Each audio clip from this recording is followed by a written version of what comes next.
10 రోజుల క్రితం ఒక నయా భారత్ పేరుతో ఒక వీడియో చేశాడు. అతను కునాల్ కామ్రా దేశంలో పేరు పొందిన కమేడియన్ అనే విషయం మీకు అందరికీ తెలుసు. అతను ముంబైలో ఉంటాడు. ముంబైలో హ్యాబిటేట్ అనే ఒక స్టూడియోలో ఒక చిన్న ఆడిటోరియం లాంటిది, అందులో అతను ఈ కామెడీ చేశాడు.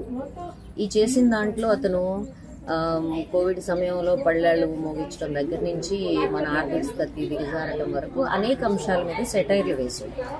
ఆ సెటైర్లతో పాటుగా ఈడీ, సిబిఐ వీటన్నిటి మీద అతను పాటలు కూడా రాసి పాడాడు. అంటే నేను ఒక రూపంలో కాదు, రకరకాల రూపాల్లో నేను విమర్శిస్తాను, ఎందుకు గాయపడే వాళ్ళని ఒక రూపంలోనే ఎందుకు విమర్శించాలి, రకరకాల రూపాల్లో విమర్శిస్తాను పాట రాసి, రకరకాల మీద రకరకాల పాటలు రాసి, చివరికి ఫైనాన్స్ మినిస్టర్ నిర్మలా సీతారామన్ మీద కూడా సెటైర్ పాట రాసి, వ్యంగ్యమైన పాట రాసి పాడాడు.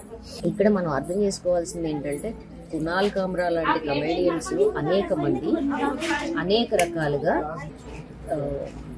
ఈ ఒక సాంప్రదాయం ఉంది, వాళ్ళు చెట్టు మీద ఎక్కి అందరినీ వెక్కిరించడం అనే సాంప్రదాయం. అట్లనే మనకి తెలంగాణ ప్రాంతంలో జాంబు పురాణంలో ఎటువంటి క్యారెక్టర్ వాళ్ళు అథారిటేరియన్ పొజిషన్స్ లో ఉన్న వాళ్ళందరినీ విక్రిస్తూ ఉంటారు. అందుకని ఈ సెటైర్ కమేడియన్స్ అనేవాళ్ళు ఎవరైతే ఉన్నారో, విదూషకులనండి, హాస్యగాళ్ళనండి, వీళ్ళు సమాజంలో ఉండే లోటుపాట్లని, అధికారంలో ఉండే వాళ్ళ యొక్క వెర్రితనాన్ని లేకపోతే మూర్ఖత్వాన్ని ఎత్తి చూపుతూ ఉంటారు. అట్లాగే అక్బర్ సంస్థానంలో ఉండే బీర్బల్ కానీ, కృష్ణదేవరాయల సంస్థానంలో ఉండే తెనాలి రామకృష్ణ కానీ, వీళ్ళు వాళ్ళ దగ్గర ఉండే రాజుల్ని కూడా తీవ్రంగా విమర్శించారు. ఆ విమర్శించడం అనేది ఒక హాస్య రూపంలో చేసి ఉండొచ్చు. కానీ ఒక హాస్యం వల్ల అటువంటి రాజులు, నిరంకుశులుగా ఉండే వాళ్ళు కూడా వాళ్ళు అఫెండ్ కాలేదు, వాళ్ళు గాయపడలేదు. ఈ హాస్యంలో ఉండే విమర్శని అర్థం చేసుకుని దాని నుంచి వాళ్ళు బయటపడటం కోసం ప్రయత్నించారు. కానీ ఆధునిక ప్రజాతంత్ర భారతదేశంలో హాస్య రూపంలో విమర్శ వచ్చినా కానీ దాన్ని తట్టుకోవడానికి పరిపాలించే వాళ్ళు సిద్ధంగా లేరు. ఇంతకీ కునాల్ కామ్రా అన్నదేంటి? కునాల్ కామ్రా ఏమన్నాడంటే, శివసేన ముందు బీజేపీ ప్రభుత్వం నుంచి బయటకు వచ్చింది, ఆ తర్వాత శివసేనలోంచి బయటకు వచ్చింది, ఆ తర్వాత ఎన్సీపీలోంచి బయటకు వచ్చింది. ఇది చెప్పి అతను ఒక పాట పాడాడు. ఆ పాటలో ఏమన్నాడంటే, కానేకి రిక్షా ఇదంతా చెప్తూ, గోహతిలో దాక్కున్నాము అదంతా ఆ ప్రాసెస్ అంతా చెప్తూ, నా కళ్ళతో చూస్తే గనక అతను ద్రోహిలా కనపడతాడు అని ఈ పాట పాడాడు. ఈ ద్రోహి అన్నందుకు క్షమాపణ చెప్పాలి అని ఆ క్షమాపణ కూడా అడగకముందే ఆ హ్యాబిటాట్ మీద దాడి చేసి మొత్తం హ్యాబిటాట్ కుర్చీలు అన్నీ పగలగొట్టేశారు శివసేన కార్యకర్తలు. ఆ తర్వాత బాంబే మున్సిపల్ కార్పొరేషన్ వాళ్ళు వెళ్ళి మొత్తం ఆ స్టూడియో మొత్తాన్ని బుల్డోజర్తో నేలమట్టం చేసేసారు. ఒక్క మాట మాట్లాడినందుకు, ఒక్క సెటైర్ వేసినందుకు కునాల్ కామ్రా మీద ఇప్పుడు నువ్వు క్షమాపణ చెప్పకపోతే నిన్ను చంపి పారేస్తాం అనేదాకా వెళ్ళింది.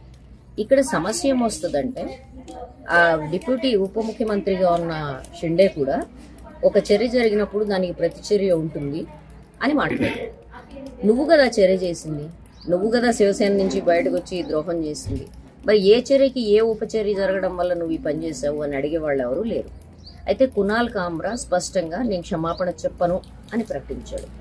అదొక్కటే కాదు, అతను తన పోస్ట్లో చాలా స్పష్టంగా మొన్న రాత్రి వచ్చిన పోస్ట్లో, నేను క్షమాపణ చెప్పను, నేను ఈ మంద యొక్క మూర్ఖత్వానికి లొంగను, నేను పారిపోను, నేను ఎక్కడికి వెళ్ళను, నేను ఇక్కడే ఉంటాను అని ప్రకటించాడు. ఇవాళ దేశం ఉన్న పరిస్థితుల్లో ఒక మందకి, ఒక మూకకి లొంగకపోవడం, మూర్ఖత్వానికి లొంగకపోవడం, క్షమాపణ చెప్పనని ప్రకటించడం, అది గొప్ప ధైర్యము, ధీరత్వము. ఇంతకంటే గొప్ప ధైర్యం ఎవరన్నా ఈ మధ్యకాలంలో చూపించారని మనం అనుకోలేం. ఒక కళాకారుడిగా కునాల్ కామ్రాకి విమర్శించే హక్కు ఉంది, కళాత్మకంగా విమర్శించే హక్కు ఉంది, కమేడియన్ కాబట్టి సెటైర్లు వేసే హక్కు ఉంది. దాన్ని, ఈ భావప్రకటన స్వేచ్ఛని మన రాజ్యాంగం ఇచ్చింది, అట్లాగే మన సమాజం కూడా ఇచ్చింది. ఇది మన ఒక సుదీర్ఘకాలపు భారతదేశపు సాంప్రదాయం ఈ రకమైన సెటైర్ని ప్రోత్సహించడం. మన జానపదాలన్నీ సెటైర్లతో నిండున్నాయి.